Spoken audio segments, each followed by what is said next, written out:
श्री स्वामी समर्थ, श्री स्वामी समर्थ, श्री स्वामी समर्थ, श्री स्वामी समर्थ, श्री स्वामी समर्थ, श्री स्वामी समर्थ, श्री स्वामी समर्थ, जय जय स्वामी समर्थ, श्री स्वामी समर्थ, जय जय स्वामी समर्थ.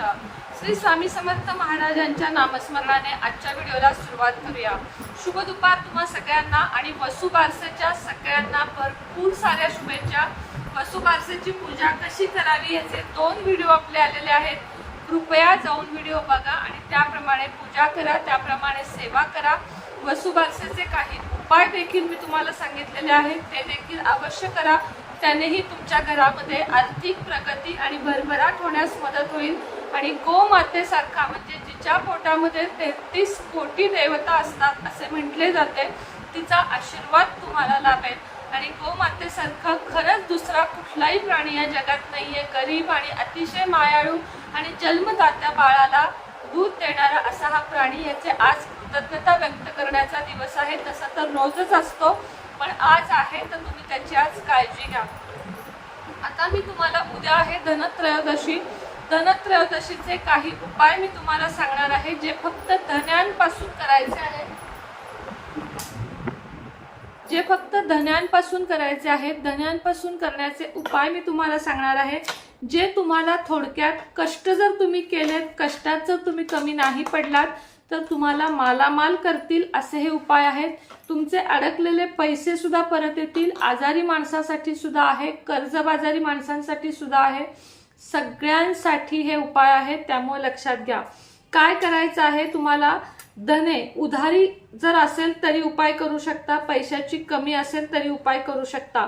एक मातीचं बोळकं ज्याला सुगड आपण म्हणतो ते घ्यायचं आहे. त्यामध्ये थोडीशी माती भरायची आहे. त्यात 1 रुपयाचं एक नाणं ठेवायचं आहे आणि धने तुम्हाला त्यामध्ये पुरायचे आहेत. परत वरून माती घालायची आहे आणि घराच्या तुम्हाला दक्षिण दिशेला हे ठेवायचे आहे. आणि हे जेव्हा धने उगवतील तेव्हा त्याची कोथिंबीर वापरायची आहे. आणि 1 रुपयाचे जे नाणे आहे ते तुम्हाला धुवून स्वच्छ तिजोरीमध्ये किंवा देवघरात पूजेसाठी ठेवायचं आहे. तुम्हाला आर्थिक प्रगतीचे लाभ बघण्यात येतील. हे उपाय तुम्ही नंतरही करू शकता. धनत्रयोदशी दिवशी नाही करायला जमले तर कोणत्याही बुधवारी किंवा गुरुवारी हे सगळे उपाय तुम्ही करू शकता. तुमचे जर पैसे अडकलेले आहेत तर तुम्हाला एका कागदावर ज्या व्यक्तीकडून तुमचे पैसे अडकले आहेत त्याचे नाव लिहायचे आहे आणि त्याच्यात एवढे असे थोडे एवढे हातात मावतील एवढे धने घ्यायचे आहेत, ते ठेवायचे आहे आणि ती पुडी बंद करायची आहे. त्यानंतर ही पुडी पाण्यामध्ये प्रवाहित करून प्रार्थना करायची आहे की माझे अडकलेले पैसे परत मिळू दे. जर तुमच्या इथे पाणी नसेल तर एखाद्या झाडाखाली मातीत ते तुम्हाला दाबायचे आहे. वरून पुन्हा माती त्या चिठ्ठीवर घालायची आहे. तो व्यक्ती मजबूर होईल तुमचे पैसे द्यायला. इतका हा प्रभावी उपाय आहे, करून बघा. त्यानंतरचा उपाय आहे भांडणे. ज्या घरामध्ये सतत भांडणे होतात त्यांच्यासाठी काय करायचं आहे? चिठ्ठीवर तुमचं समजा तुमच्या पतीशी भांडण होतं आणि त्याचं नाव आहे समजा विजय, तर त्या चिठ्ठीवर विजय नाव लिहायचं आहे आणि त्यामध्ये चिठ्ठीवर नाव लिहून चिठ्ठी फोल्ड करायची आहे. एक मातीचे भांड घ्यायचं आहे, म्हणजे सुगड बोळकं ज्याला म्हणतो ते घ्यायचं आहे. त्यामध्ये धने ठेवायचे आहेत आणि त्यात ती चिठ्ठी, विजय नावाची चिठ्ठी त्यामध्ये ठेवायची आहे. आणि एखाद्या कापडाने, कोणत्याही रंगाच्या काळ्या सोडून कपड्याने ते झाकून बांधून ठेवायचं आहे. आणि घरातल्या पूर्व दिशेला तुम्हाला हे मातीचं सुगड ठेवायचं आहे. तुम्ही बघू लागाल की हळूहळू तुमच्यातले वाद संपतील आणि तुमची जी कामे आहेत ती तुमचे जे रिलेशन आहे ते सुधारण्यास मदत होईल. तुमच्या घरातील भांडणे एकदम जास्त कमी होण्यास मदत होईल आणि हळूहळू भांडणे मिटतील. एकतर तुम्ही समजूतदार व्हाल किंवा पती समजूतदार होईल. सासू सुनातली भांडणे असतील तर एकतर सासू समजून घेईल किंवा तुम्ही समजून घ्याल. अशी कुणाशीही, तुमची बहिणींची कुणाशीही वाद असू दे, तुम्ही हा उपाय करू शकता. पुढचा उपाय आहे आरोग्यासाठी. ज्यांचं आरोग्य सतत बिघडलेलं असतं किंवा जे बेड रेस्टवर आहेत किंवा ज्यांना सततच औषधं चालू असतात, अशांसाठी हा उपाय आहे. परत एकदा एक मातीचं भांड घ्यायचं आहे. त्यामध्ये तुम्हाला धने ठेवायचे आहेत आणि फक्त एवढंच आहे, माती वगैरे काही नाही. एका मातीच्या भांड्यात धने ठेवायचे आहेत. आणि आता समजा हा माझा बेड आहे, इथं किंवा पलंगाखाली जागा असेल तर पलंगाखाली हे भांड ठेवून टाकायचं आहे. उघडच ठेवायचं आहे. दर 15 दिवसाला हे धने बदलायचे आहेत.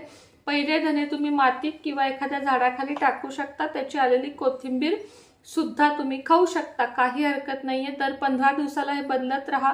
हळूहळू करत त्या रोगी म्हणजे ज्याला जो कुठला आजार असेल त्या रोग्यामध्ये भरपूर सारा बदल तुम्हाला बघायला मिळेल आणि त्यांची तब्येत सुधारत जाईल. मात्र 15-15 दिवसांनी ते धने तुम्हाला बदलायचे आहेत. खूप संघर्ष तुम्ही करत आहात आयुष्याशी, तुमची कुठलीच कामे होत नाहीयेत, सततची कामे तुमची बिघडत आहेत. तर अशा वेळेस तुम्हाला काय करायचं आहे, एक लाल कापड घ्यायचं आहे. कॉटनचं घ्या, सिल्कचं घ्या, कोणतंही घ्या. एक लाल रंगाचं कापड तुम्हाला घ्यायचं आहे. त्यामध्ये साधारण मुठभर धने तुम्हाला ठेवायचे आहेत. साधारण मुठभरची 1 वाटी झाली तरी काही हरकत नाहीये. मुठभर धने तुम्हाला ठेवायचे आहेत आणि हनुमान मंदिरामध्ये ते अर्पण करायचे आहेत, तिथे द्यायचे आहेत. तिथे बसूनच तुम्हाला हनुमान चालिसाचा पाठ करायचा आहे आणि हनुमानाजवळ तुम्हाला प्रार्थना करायची आहे की माझ्या आयुष्यातले संघर्ष संपू दे, माझ्या आयुष्यातल्या अडचणी संपू दे, माझ्या आयुष्यातले जे काही त्रास आहेत ते संपू दे.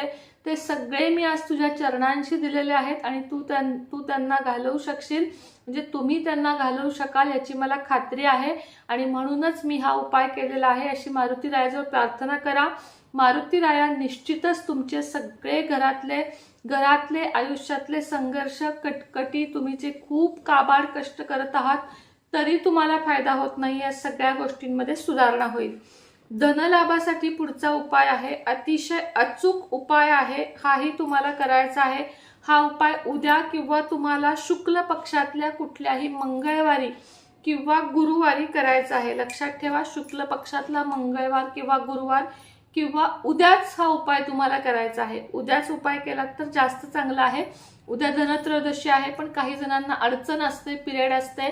अशा लोकांनी शुक्ल पक्षातल्या मंगळवारी किंवा गुरुवारी हा उपाय करायचा आहे. हा उपाय तुम्हाला धन भरपूर आणून देईल. कष्ट करायची तयारी ठेवायची आहे. एक मातीचं भांड थोडंसं मोठं घ्यायचं आहे.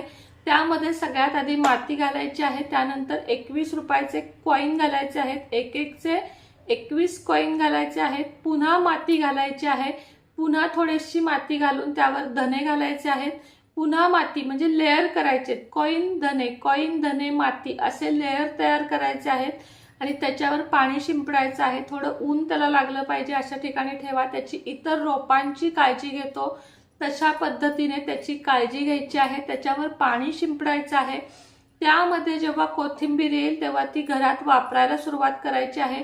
जोपर्यंत तुम्हाला त्याची कोथिंबीर मिळत आहे तोपर्यंत ती कोथिंबीर तुम्हाला वापरायची आहे.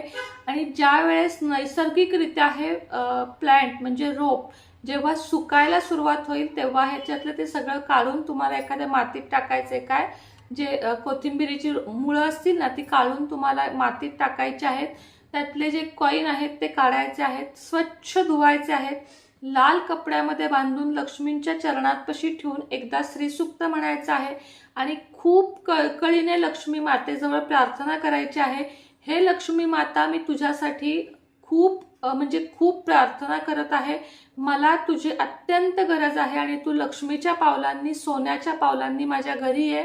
आणि ही जी पोटली आहे ती तुम्हाला दरवाजाला लावायची आहे, उजव्या हाताला आतमध्ये, तुमच्या उजव्या हाताला आतमध्ये किंवा तिजोरी किंवा धनस्थानी तुम्हाला ही पोटली ठेवून टाकायची आहे.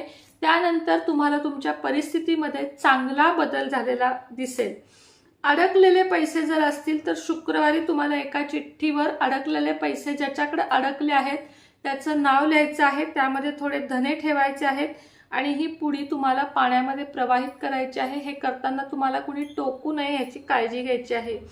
पैसा न टिकणे, ज्याच्याकडे पैसा टिकत नाही किंवा पैसा येतच नाहीये अशा व्यक्तींनी उद्या आणि प्रत्येक बुधवारी देशी गाईला कोथिंबीर खायला घालायची आहे. या उपायाने पैसा न टिकणे आणि पैसा येणे या दोन्ही गोष्टी तुमच्या घरात घडू लागतील आणि तुम्हाला धनलाभाचे रस्ते उघडे होतील. अतिशय सुंदर असे उपाय आहेत. तुम्ही श्रद्धापूर्वक जर केलेत, बघा दिवाळीची गडबड असूनही वेळात वेळ काढून मी तुमच्यासाठी व्हिडिओ करत आहे आणि माझं हे कर्तव्य आहे, माझं हे काम आहे, म्हणून मी हे करत आहे की तुमच्यापर्यंत हे उपाय पोचवायचे. त्यामुळे तुम्ही पण व्हिडिओ संपूर्ण बघाल, लोकांपर्यंत शेअर कराल आणि व्हिडिओच्या लाईकचं बटन दाबायला खरंच सांगते लाईकचं बटन दाबायला विसरत जाऊ नका. ती माझ्या मेहनतीचं एक छोटंसं बक्षीस असतं लाईकचं बटन. आणि कमेंट्स तुम्ही करा जय माता लक्ष्मी, किंवा तुम्हाला जो हवा तो, जी काही अडचण असेल तो कमेंट करा. दिवाळीमुळे थोडा उशीर होईल कमेंटला रिप्लाय द्यायला, मात्र रिप्लाय मी नक्की देईन. आणि हे उपाय मी तुम्हाला अतिशय समजून सांगितलेले आहेत, त्यामुळे तुम्हाला ह्याच्यात काही अडचण येईल असं मला वाटत नाही. तरीही आली तरी कमेंट करा. वसुबारस आहे, धनत्रयोदशी आहे, पूजा मांडणीचे व्हिडिओ मी टाकलेले आहेत, कृपया ते जाऊन बघा. त्याप्रमाणे पूजा मांडा, म्हणजे तुम्हाला त्याचा लाभ होईल. आजच्या व्हिडिओमध्ये इतकंच होतं. पुन्हा भेटीन नवीन व्हिडिओसोबत, नवीन विषयासोबत. तोपर्यंत तुम्हा सर्वांना श्री स्वामी समर्थ.